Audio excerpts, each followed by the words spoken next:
सिद्धि माता यहाँ पे आखिरकार किसके बारे में बात कर रही थी, जिसको सुनने के बाद आर्या सर के होश उड़ जाते हैं और उन्हें लगता है कि आखिरकार सिद्धि माता किसे कह रही कि वो शादी में बुलाए। हो ना हो सिद्धि माता यहाँ पे आर्या सर की जो असली माँ है उसके बारे में बात कर रही होगी, क्योंकि वो अभी भी जिंदा है और किसी और शहर में रह रही है। और यहाँ पे सिद्धि माता उन्हीं की तरफ इशारा करते हुए दिखाई देती है। इधर देखेंगे अनु और आर्या, जैसा कि आर्या सर ने डिसाइड किया था कि यहाँ पे कार्ड वो अपने हाथों से सबको देना चाहेंगे, तो अनु के साथ मिलकर अनु के मोहल्ले में पहुंच जाते हैं आर्या सर अनु के साथ कार्ड बांटने के लिए। तभी एक बूढ़ी अम्मा को आर्या सर और अनु जब कार्ड दे रहे होते हैं तो वहाँ पे वो कहती है कि अच्छा बेटा, ये कौन है तुम्हारे साथ, तुम्हारे कोई चाचा है क्या?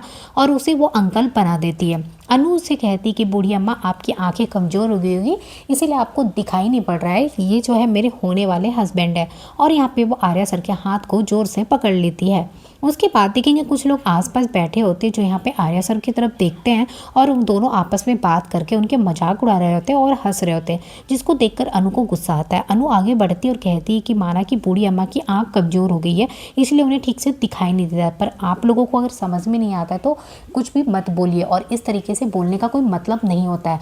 आप लोगों को जो बोलना है बोलिए, पर आर्या सर मेरे लिए बहुत अच्छे इंसान है और मेरे होने वाले पति है, तुम्हें जो बोलना है बोलो। और इतना कहकर अनु ने सुनाती है और पूरे मोहल्ले में कार्ड बांटती है। जो भी यहाँ पे कुछ कह रहा होता है अनु सबका मुंह बंद कर देती है और आर्या सर के लिए स्टैंड लेती हुई दिखाई देगी। दूसरी तरफ देखेंगे यहाँ पे जलंधर ने तो अब मीरा से हाथ मिला लिया, क्योंकि जलंधर को लग रहा है कि शादी रोकने के लिए अगर कोई इंसान है जो मेरी मदद कर सकता है तो वो है मीरा, क्योंकि मीरा ही वो एक इंसान है जो स्मार्ट भी है और जो नहीं चाहती है कि आर्या और अनु की शादी हो। तो वहाँ पे मीरा से हाथ मिला लेता और कहता है कि जो तुम चाहती हो वही मैं चाहता हूँ।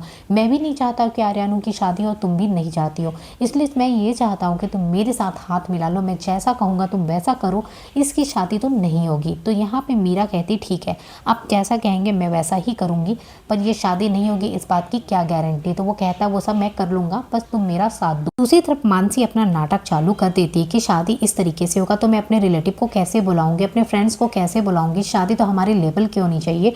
और फिर वो आर्या से बात करती है और कहती है कि शादी हमारी तरीके से होनी चाहिए, अगर वो लोग खर्च नहीं कर सकते तो हम लोग खर्च करके शादी कर लेंगे, आप प्लीज़ एक बार उन लोगों से बात करिए, उन्हें किसी तरीके से मनाइए। तो यहाँ पे आर्या सर कहते हैं कि ठीक है मानसी, अगर तुम ऐसा चाहती हो तो मैं एक बार बात कर लेता हूँ गोपाल और पुष्पा से, अगर वो लोग नहीं मानेंगे, वो लोग कहेंगे कि शादी उनके तरीके से ही होगी तो फिर मैं कुछ भी नहीं कर पाऊंगा, लेकिन तुम्हारे कहने पर मैं एक बार उनसे बात कर लूँगा।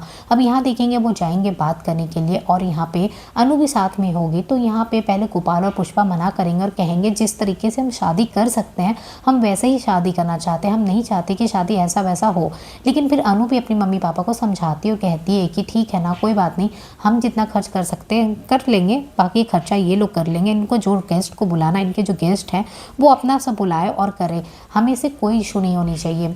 तो इससे वो लोग भी खुश रहेंगे और सब लोग खुश रहेंगे शादी से। तो फिर यहाँ पे गोपाल और पुष्पा भी मान जाएंगे और अनु और आर्या की ग्रैंड वेडिंग आपको देखने को मिलने वाली है।